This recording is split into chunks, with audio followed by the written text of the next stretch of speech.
Alma Thomas was an American painter and school teacher who lived from 1891 to 1978.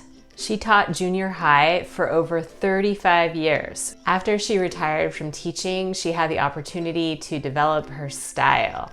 She was inspired by the natural world and often based her paintings on flowers. She used bold colors and bright brushstrokes and became known for her abstract expressionist style. From the time of her death in 1978, her artwork has continued to grow in popularity. Today, Alma Thomas's paintings can be viewed in a number of galleries and museums across the United States.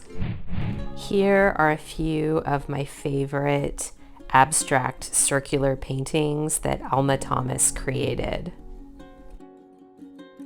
Thanks for watching. It would be a huge support to me if you would subscribe. Be sure to check out the other amazing art lessons and art tutorials on my channel, Rainbow Parrot Art.